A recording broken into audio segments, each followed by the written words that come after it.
Hello, everyone, and welcome to a new episode of The Business of YouTube. Today, we talk about platforms, sports, new approaches to investment, and an innovative way to get to the audience. And we're doing with somebody who has been there in platforms, has been in investing, has been in as an entrepreneur, and that's going to be interesting to see what are the lessons that we can learn with Kike Levy. Welcome on stage, Kike. Thank you, Paula. It's a pleasure to be here with you. Thank you for being here. I think that this conversation could go for a long time. We have a lot in common in a way. Like we're kind of I would call it generation platform, like in terms of career. But I mean, I'm definitely older than you, so I try to steal a couple of years of age by doing that. But I'm really happy that you're here in the podcast because I think you have something very interesting to share with the audience, which is a bit of your history, but as well like the kind of mindset which is important to sport, media, and platform, and that you have a really innovative way to look at the three together. So, let's start from what's your story, so that we're all in the same page with the audience as well. Thank you, Paula. So my story is that I'm a frustrated athlete. Like I would love to be a professional athlete, but I didn't have the talent, nor the dedication. So I decided to stay on the business side of sports. So that's sports for me. It's more than an industry of work. It's really a passion, and I've been in the sport industry for all my life. I started my career at Real Madrid when I was still at university. Then went to move from Madrid to Milan. I'm originally from the south of Spain, from Marbella. Did my university in Madrid, started there, my career with Real Madrid.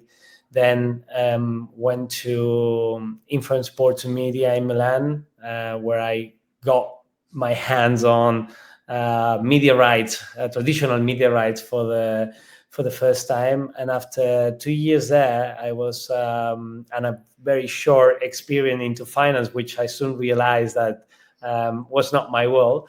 I was hired by Twitter in Madrid when they were opening their office as the sport partnership manager. From managing only partnership in Spain, as I started managing all the partnerships across Southern Europe. And then moved to Meta after almost 5 years at Twitter to run also the sport partnerships in Southern Europe, and also help play an important role in opening up the new Latin American team that we were launching there. This was the year of 2018 when Meta was launching Facebook Watch, and it seemed like we were going to take over and buy all the sports rights in the market. What the reality was that we were doing some really good experiments, like the things we did with Champions League in South America or Copa Libertadores, as well as the deal where I was more involved of, which was the deal that we did with La Liga. That we became the broadcaster for all the games in the Indian subcontinent for 3 seasons. After 6 years at Meta, where I have a really fun ride with a lot of working alongside friends that we have in common, like Peter Hatton. Yeah, I guess you had a lot of fun as well with Peter. He has been a guest as well. It was a very fun period of my career. I moved to NJF. NJF is the private investment platform of Nicole Junkerman. She's amazing entrepreneur, very inspiring person. She was 2 times entrepreneur. On his second venture, she was on the founding team of Influence Sports and Media, sold the business in 2011 to Bridgepoint. Then dedicated her life to do some investment in technology, venture capital, and different sectors. And she wanted to go back to sports as she sees a really big opportunity in the sport industry, which is in a transitional moment. So she then called me, and we created NJF Sports and Media. We as the sports investment arm of NJF Holdings. And we're going to go to NJF like in a minute, but I was actually like while I was listening to you, I was thinking that, and not by coincidence, I had a few people in the podcast that were from the platform from the very early days, and then they ended up being the change maker in a way or another. And I think that especially it really depends when you join the platforms, because it's like when it's early days, it's all to be built. So it's kind of the builder mode where like you don't have a playbook. You really like need to do trial and error in a way, and you're fine with risk taking. You can't be a risk adverse person. 100% is like, and that's why you end up then either being an entrepreneur or like doing something different in a corporation, or like in a company. It's just I wouldn't call it the troublemaker, but definitely not the boring, and you're not going to do the boring stuff. Let's put it this way. No, 100%. I when I joined Twitter back in 2013, we were less than 2,000 employees worldwide. When I left the company in 2017, we were like 7,000 employees. So you go from a big company, because it was already a big company, but sort of big startup, and especially when you are in the international markets and you're far away from the big offices, like the feeling is completely different. And I had the same at Meta. When I joined, we were less in 2017. We were less than 20,000. When I left, we were almost 100,000 employees. So you see this massive growth. These companies go so fast and change so quickly that you really need to adapt. I always said that my work, when people were asking me, okay, but what's your work? What's your day to day? No, you are the sport partnership manager for these tech platforms. You're managing the relationship with the sport industry. But what does that mean practically? And I always use this example, which was like, essentially, I'm a translator. I'm translating engineering mindset and an engineering way of thinking and work into something that the sport industry can articulate and do business with, and the other way around, trying to put the needs of the sport industry into engineers' words and a way, and a structure in a way that they really understand how the sport industry can bring value to this platform. Because when you are in a big tech company, everything is around data. Everything is around how this is going to help me reach my KPIs from a product standpoint, whether it's time spent on the platform or engagement or whatever metrics you are tracking and it's important to you. But at the end of the day, it's all about hitting those targets. And sports has it's not just quantitative. It's not just the amount of people. It's also the quality. No, there are a lot of things that are very qualitative. That it's very hard to put into numbers. The values of sports, everything that is the passion, everything that is around. Yes, you can put numbers to engagement, but sometimes those engagement numbers are not really a reflection of the passion that sports drives, no? And sometimes as well, sport is like cultural moments. It's like defining culture and defining like moments that people would remember forever. Like it's something that stays together in like the people's memory. It's and it's in today's world, it's becoming more and more prominent, and that's why we at NJF, we really believe on the power of sports and in sport as an investment platform, because in a world where everything is consumed on demand, sport is the only thing that brings people together by appointment and that you must consume live. And not only that in a world where AI is becoming more and more important, and content created by AI, it's getting hard to differentiate what's AI, what it's human made, and sometimes even AI is better than humans in creating some type of content. Sports will never be disrupted by AI. It's impossible, because at the end of the day, what makes sports unique is that sense of human achievement, that sense of competition. And I don't see a world where a football game played by robots using AI will be more interesting than a football game played by actual people. Because even in sports where technology has a very important role, like Formula One, MotoGP, you still have that human that is driving the machine. If you put self-driving cars or self-driving motorbikes into a circuit without the human, I don't think it's going to be that interesting. And how about like what you learned and like along these years, like when you've been in platforms and all of this experience, how did that impact like your way of viewing the business? And then, like, how do you think this impacted actually what you're doing and NJF? It changed everything. It changed everything, because you grow when you are inside the platforms. You have a really unique point of view of what's coming, and you really see how this platform makes decision. This platform doesn't make decision based on ideas or impressions that they have. They make decision based on behavior they see from the users, and they develop product to make the user experience better. A good example that I like to use that illustrates this very well: when Facebook launched Marketplace, where you can sell your product. Essentially, what they saw is they realized that people were using Facebook to post the things that they don't want it to go to sell it to their friends.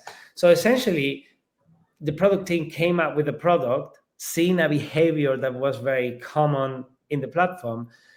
They created a product that was addressing that need of the user in a better way, and that's how they really make decisions.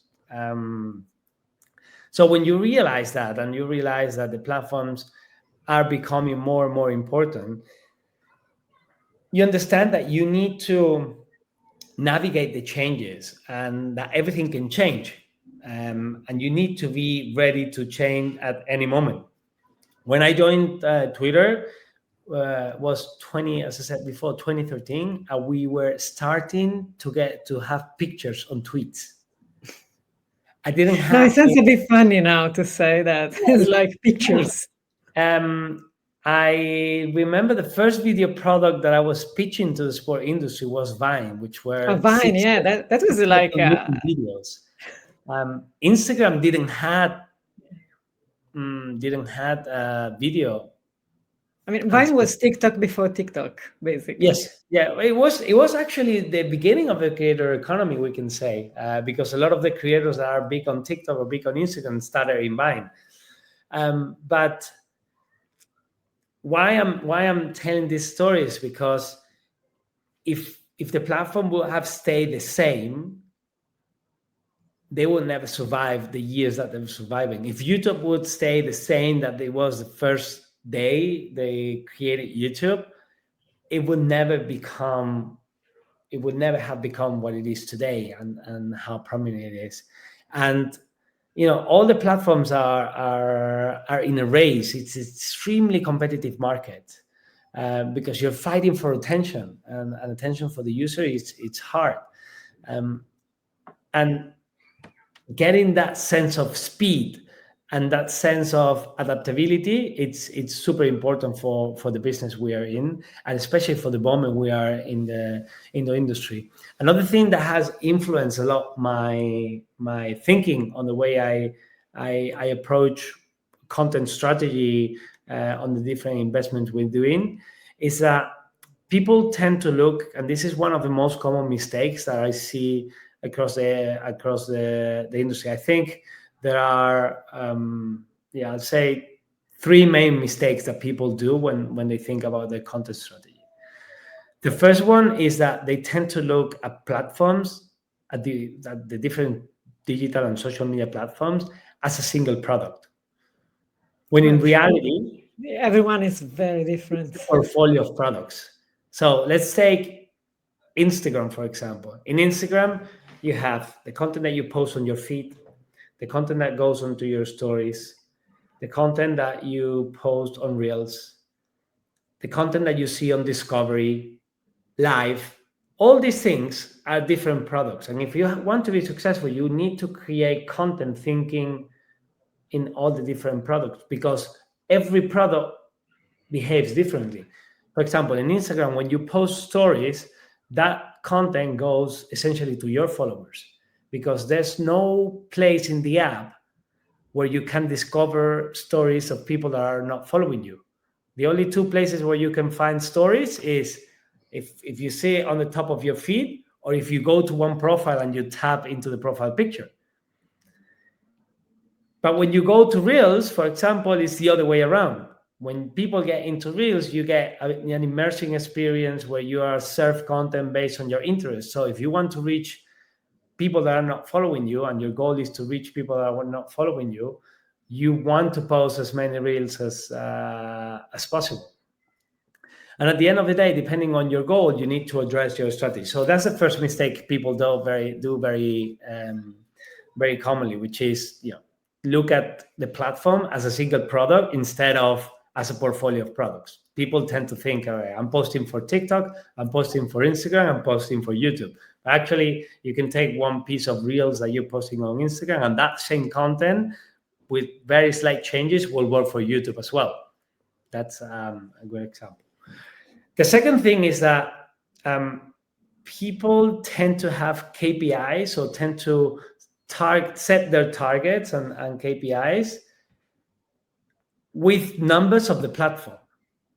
So when you ask the social media team or a digital team of any sport property, what are your goals for this year? Usually, or a lot of times, you get the answer, okay, reach 2 million followers, or increase 20% video views. And that's, it's good. It's a good metric to measure against, but the reality is that the platform cannot be the goal. The goal needs to be outside of the platform. It needs to be a business goal. And you use the digital platform. Yeah, definitely. I mean, you're coming to a point that I think is very important, and especially this is for every industry. But I've been arguing this, especially for the sport industry. And one of the reasons, actually, this podcast is the business of YouTube, is like how YouTube can serve your business. It's for sport or any other industry, but that's extremely important. I mean, I can't shout it strong enough. It's like it needs to serve a purpose. Yeah, otherwise, it's a cost center. It's a revenue line that should be managed as it is, not a cost center. So yeah, exactly. And it's super simple. When you tell me, okay, my goal is to reach this season 2 million followers, I tell my follow-up question is, okay, why you want to reach 2 million followers? That's a tough question. I usually ask the same question, and I usually feel the pain on the other side. But I think it's important to know the why more than anything else, because alternatively, you can even shut it down. Like I'm very provocative. It's like, shut it down tomorrow. That's okay. Yeah. Nobody's gonna die. And then you think about why you should have it, so that then it serves you instead of the other way around. Yeah, and the why, it's very important. So if you tell me, when I do this follow-up question, the majority of the times I get, because we need to go 20% our KPIs on the platforms, or we want to have more followers on this team, or because sport is very competitive.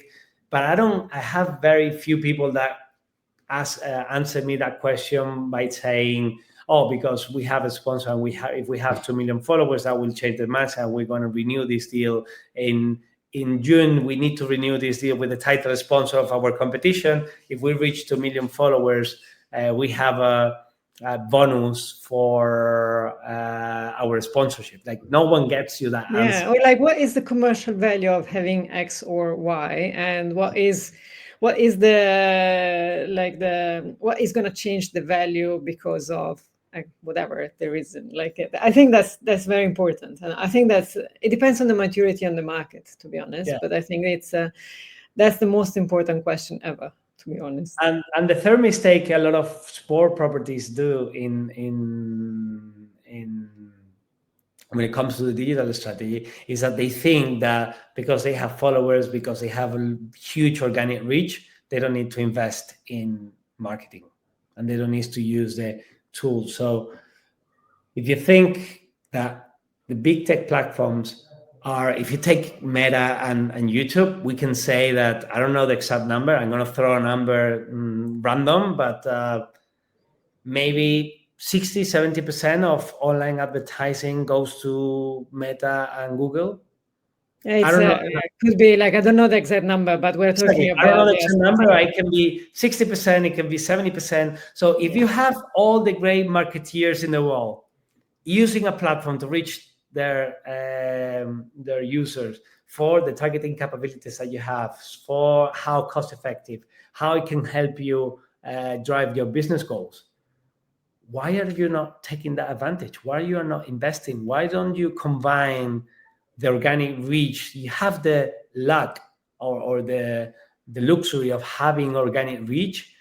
If you combine it with the paid reach, where you can say, okay, I'm going to report to a sponsor not just that I've generated X amount of video views. I can say I generated this amount of video views, but from all these video views, this percentage of video views went to your target that you the really core want target. to reach, your core target. It's a different value proposition. So I think those are the three things that sport properties needs to start thinking about. Although from what you're saying, basically, if I get it correctly, the number 3 is really related to the number 2, because if you know the why, then it's easier as well to know what to invest and how to invest. Because if your overall idea is and the big why is commercially, I want to leverage my property for this or whatever other reason, so I need to reach XYZ, then it's an action plan. It's like, okay, what do I need to get there? And so then you decide, is that how can I get organic? How can I get paid views of high quality? How can I put it together as a package? And then it's more like pragmatically just putting it down. But I think the two things are very, very linked to each other. Are very linked to each other, but I like to make the difference because the sport industry sometimes is so arrogant that says, everyone knows me. I'm Real Madrid. Everyone knows me. I don't need to invest in marketing. Or I'm the Lakers. I'm the NBA.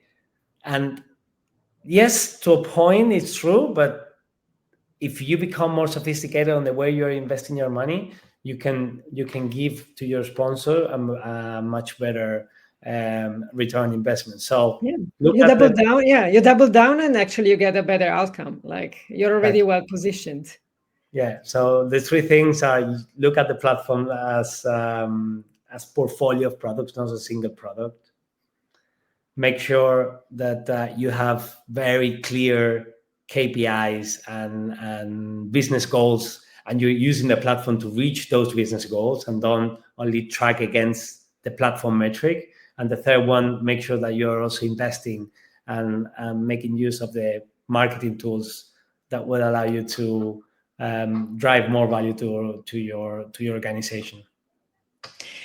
Well, we're not even 1/3 of the way of the questions, and it's already nearly half an hour. I had the feeling that this was going to be a long conversation, but I think it's going to be a very interesting one. So now moving on to what you're doing now and at NJF. What exactly are you doing, and what's your big project that you're working day and night, I believe, as we speak? Tell us a bit more about you and the project. Yes. So in NJF, we have a very clear investment strategy, which essentially is to invest in leagues that have huge growth potential, because they've been following what we can call a very traditional, classic way of distribution. And what we want is to come in, get into the operations, change completely the way content gets distributed, not thinking so much about using the media rights as a source of revenue, but using the media rights and the content as a source of awareness. We want to use the content and make it accessible and reach as much people as possible to then monetize that big audience through sponsorship and events. So essentially what we want is to build a portfolio of leagues where we come in, we invest, we change the way they're distributing their content, and we try to monetize in alternative ways. If you think about any rights holder in the world, essentially we can reduce it to also three main revenue drivers, which are media rights, sponsorship, and events and other businesses. Essentially, I kill the media rights revenue stream, and instead of using the content as a way to make money directly, I use it as my marketing tool to reach as much people as possible, and then make money through other means. So it's your growth engine, basically, to build the content and then to monetize through sponsorship and events. Exactly, and the best example, it's our first deal that we recently announced. It's with the Italian Female Volleyball League, a league that has a massive community of girls that play volleyball. It's actually the most practiced sports among young girls. In Italy, there are more than 1.5 million people playing volleyball, and around 75% of those people are women. At a professional level, Italian volleyball is dominating. Plus, it's a very good moment as well. Like it's at the peak of ages. Italy won the Olympics in female against the US in Paris. They won recently, a couple of weeks ago, the World Cup against Turkey. Yesterday, the men's also did their work and won the World Cup. If you look at the European competitions, last year in the Final Four for the Champions League, there were 3 Italian teams, and they finished first, second, and third. The second European competition was also won by Novara, an Italian team. And the third European competition was a final between Rome and Chieri, who are also two Italian teams. So you're coming at the peak of the sports, definitely. It was very well thought through. Like, definitely, it was going to win all of these things. Yeah, the good thing is that sports, the sports side it's helping us, and I always say there's no better growth strategy and social media strategy than winning. If you win on the pitch, everything is easy. A good digital strategy will allow you to win more when you win and lose less when you lose. But at the end, we are all sport. It's all about the excellence and winning. And thank God we are in a position that the sports side is working really, really, really well. And this is the best proof of the work the teams and the league and the federation are doing and have done. But why we're coming is because we really want to change the way the content is distributed. So what are we expecting to see then? Like, let's go to the nitty-gritty of the project. When and what exactly? In practical terms, we signed a really long-term partnership with the league. We created a joint venture. This new joint venture, it's managing the commercial and media rights. This season, we will still have the same distribution that we had last season. We are in the last year of our media rights deal. Today, the distribution of the Italian Volleyball League, the female Italian Volleyball League, it's all games are in Volleyball World, are available in Volleyball World. Then we have 1/2 games, depending on the week, on RAI, the Italian state-owned broadcaster, free to air. and one game that is sub-licensed also to the zone. What we're going to do next year, next season, when we have this contract expired and we take over the rights, it's essentially changing everything. And changing everything means that we want to retain full flexibility on the content to do whatever we want. That doesn't mean that we're not going to be in RAI, we're not going to be in Volleyball World, or we're not going to be in the zone. But what it means is that we are not going to sign exclusivities with anybody, and the league will be entitled to use all the content into their channels, which essentially will be YouTube, Facebook, Instagram, TikTok, as the main platforms. So all the games will be free to air, because our goal and our ambition is to make the content, make the Italian female volleyball league the most distributed and accessible league in Italy and in the world. And I think this is one of the key elements of our investment strategy, and one of the things that women's sport especially need to look at. Because if I look at the women's sports playbook, and it's a massive growth, and in my opinion is the biggest growth opportunity that we have now in the sport industry from an investor standpoint. If you look at the playbook, they all have followed the same playbook or the same strategy as the men's game. For me, that's like trying to sell men's shoes to women. It's never going to work. So you need to create a different product. You need to get the visibility, and then you will get to a position where probably you will create that media rights value or other type of value. You cannot pretend to create the media rights value automatically just because the men's game is valuable. And I think the sport industry, female sport industry especially, needs to embrace more this type of approach, where the content is accessible, and we create the content for our end user, and not just thinking at the medium, not just thinking at the TV, and because we have to produce it on TV, because we have to distribute it on TV, we have to produce it in a certain way.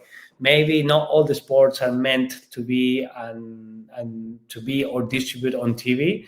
Now, today we have many alternatives platform, and that's essentially what we're trying to do. And so, I'm assuming then, if you're trying to go free to basically cross the platform, that live is going to be the center, but then it's going to be a lot of shoulder content, and all storytelling is before and after, and it's not just the live as it is. What's your view on this one?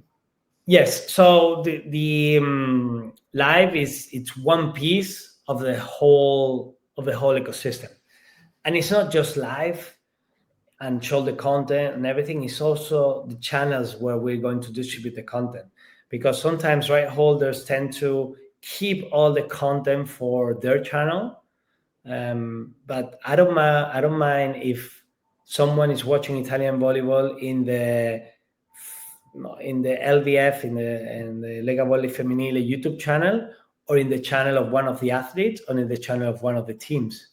So what we want to become, it's a production powerhouse that will create all this content, live games, shoulder content, stories around the players, anything you can think of, and then not only distribute the content through our own channel, we want to distribute it through all the channels of our networks. If tomorrow Chiara Ferragni, which is one of the biggest influencers or fashion content creators in Italy, comes to me and say, hey, I'm friend of one athlete and I love to do the live feed on my Instagram page, I will give the fee for free, because I will gain a massive distribution. So it's not just the innovation will not only come from the amount of highlights and the amount of stories that we're going to tell around the players and the storytelling and the behind the scene and the shoulder content.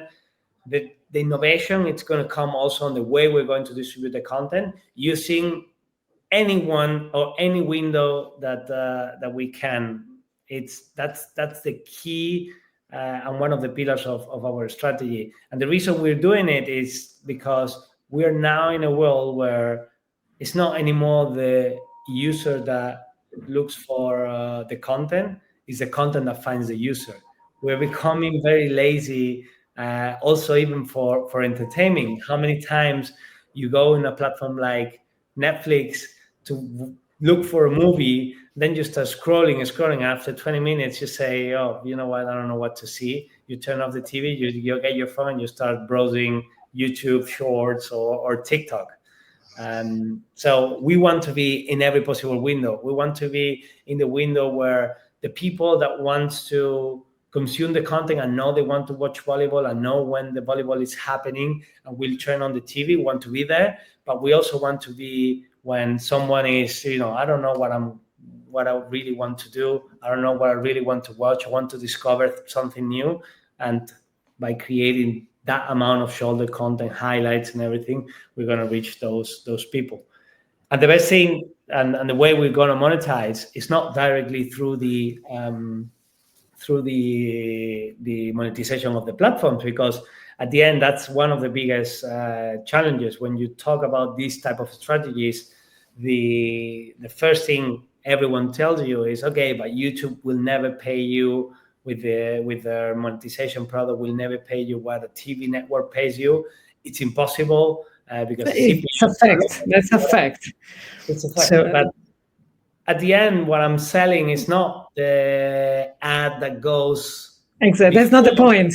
It's a fact, but that's not the point. It's a good, nice to have, but at the end, what I'm selling is the sponsorship, the association, and I'm selling my digital visibility at the same time that I'm selling my LED boards. But the way you tell the story is different. You're not telling the story, okay, you have 3 minutes of LED boards in every game, and on average, every game has on TV this audience. No, you can actually say, okay, one sponsor, when the LED board is visible, I'm going to cut that video and post it, so you will have your brand visibility integrated within the content, and you will get exactly how many views your logo is getting and how much exposure you're getting. So it's selling everything together and not just slicing everything in different pieces and try to monetize everything on the platform, which never going to work. Yeah, definitely. It's like it needs to be approached differently. It's like you get the right target audience and you multiply that through distribution, and then you commercialize it differently. Of course, like you can both sell advertising, have whatever other form of sponsorship, and as far as you really reach the right audience and you know how to put it together for the right sponsor, there is value that is absolutely not sold as we speak. And a lot of time what I see in sports is as well, because the chief revenue officer is not talking to the CMO about this, and it's just the silos. Is like the content is one piece, and so is the storytelling, and then there's sponsorship team that they don't talk to each other in a way, and they're just missing out in value, which is a miss out.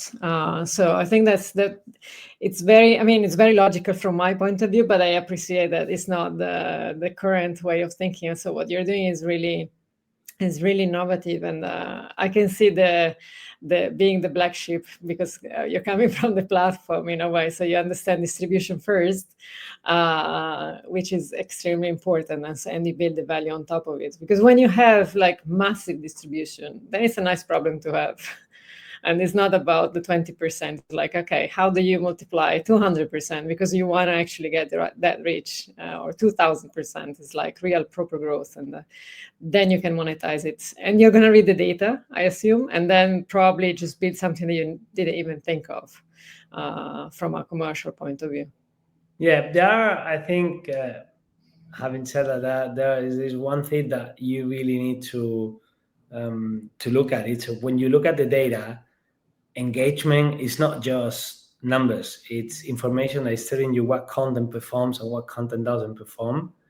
And in sports, you tend to have a really much one-size-fits-all approach, where essentially, the live game is the live game, and it's designed to go on TV, and it's not meant to be consumed on your phone or in short highlights.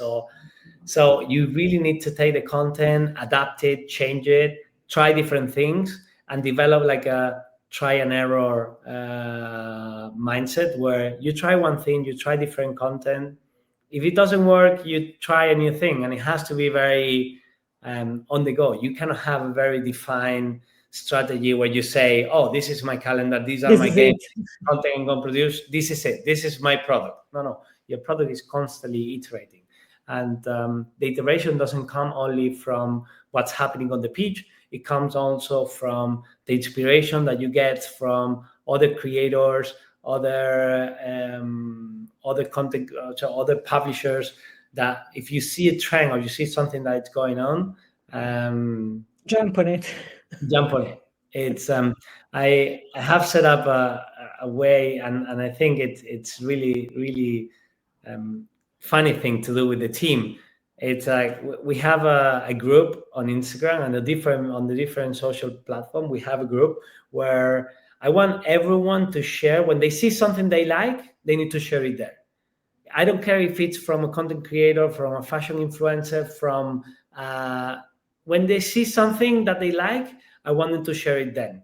And then we need to see how much time it takes us to take that idea and turn it into a video adapted to our self. So the goal has to be that the production time from seeing the idea and executing the idea has to become shorter and shorter and shorter.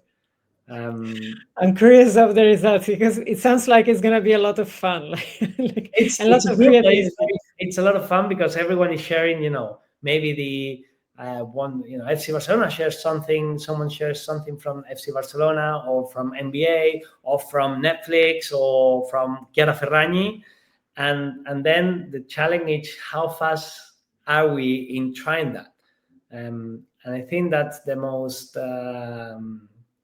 That's the best way to innovate and to iterate on your content study, because you get inspiration and just do it. you're tracking Don't it. talk about it. Don't talk about it, just do it.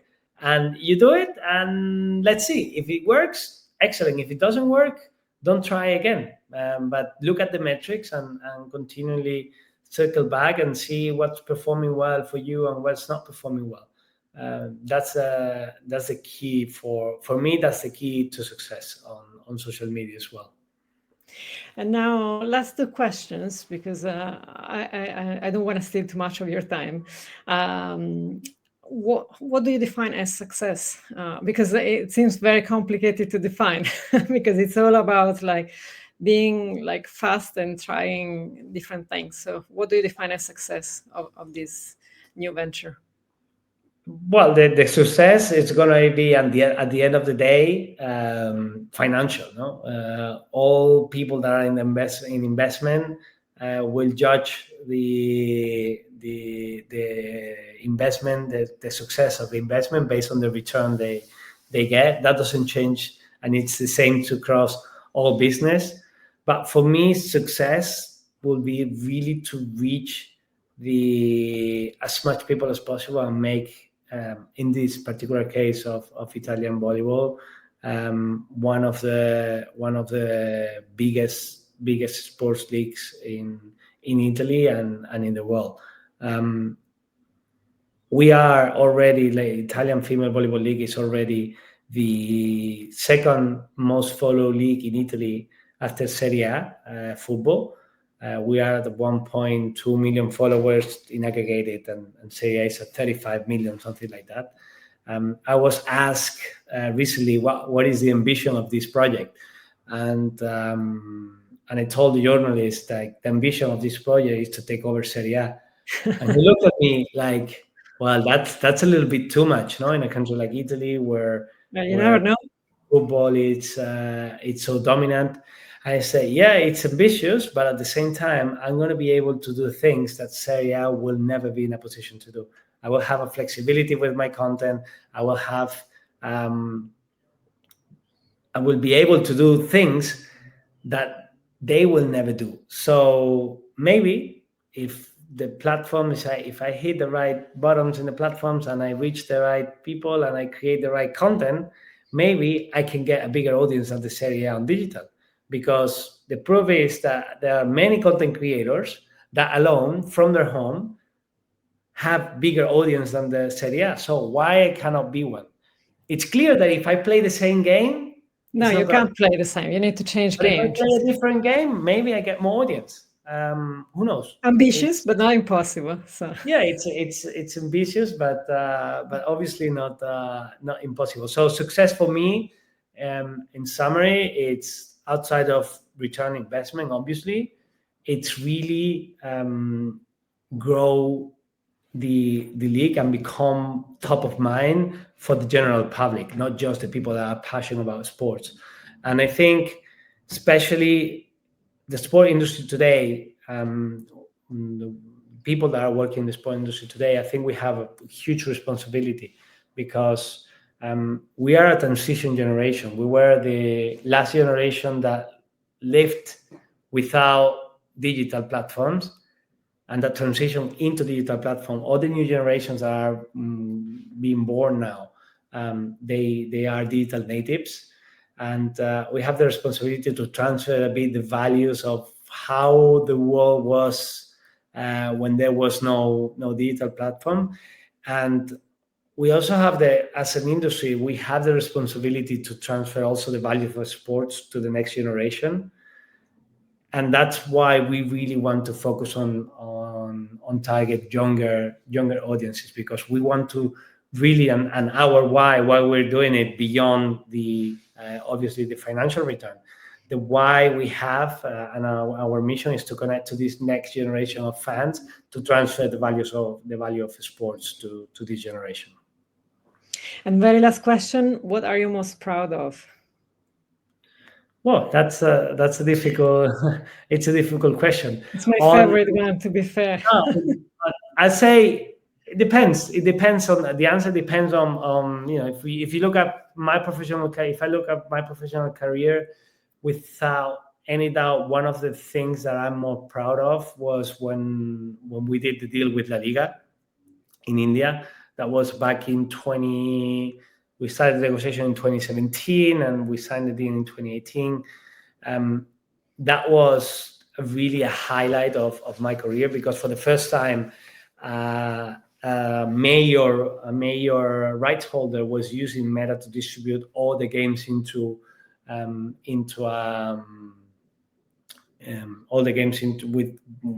with a digital platform. And I remember there's one anecdote that when we received the media rights agreement from La Liga, it was all designed for TV, obviously. And you know how rights holder work. You have your standard contracts, and when you maybe change the annex with a little bit the content you have, but they say that the base of the contract is the same. So La Liga sent me the contract. I sent it to my lawyers, and after like 1 week, I received the contract back. Paula, I never seen a document with so many red mark. It was completely red. They turned. It's not a red marked document. It's like red, period. And I remember in my role of being a translator saying, if I send this document to La Liga, this deal is going to fall apart. So we jumped into a call and I said, listen, your contract is designed for TV. And there were things like you need to have a 24/7 channel that goes on, and this type of things that are very TV focused.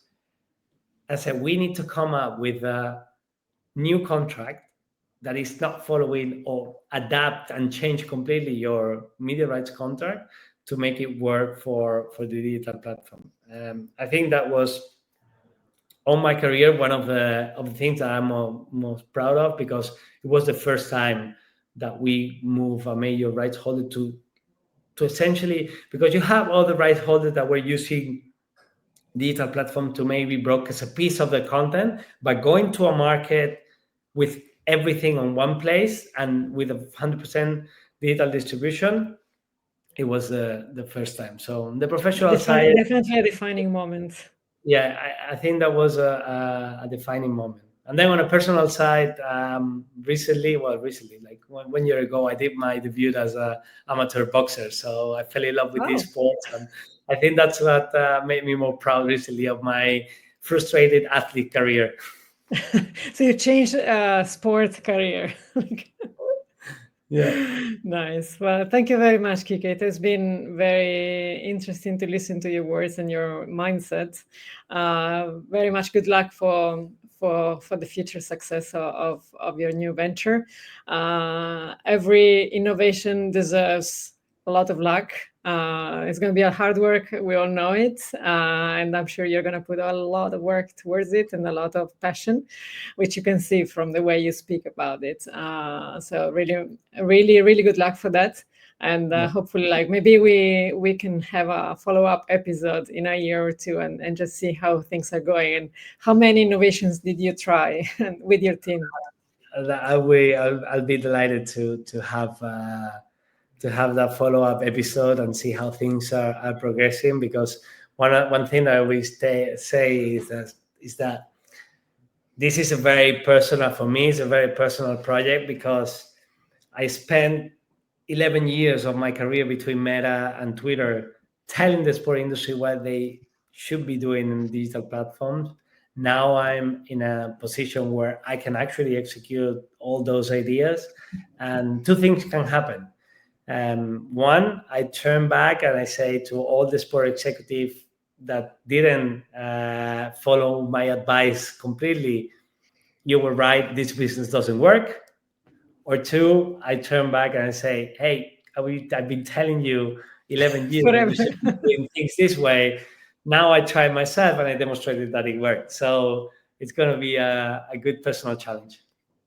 Well, I hope it's gonna go on the second version, definitely. But it's gonna be a lot to be done. But definitely, it's gonna be something to be studied for the years to come. I'm sure of that. Hopefully, Thank you yes. very much, Kike. Thank you so much, Paula. Thank you, everyone, for watching. See you next time.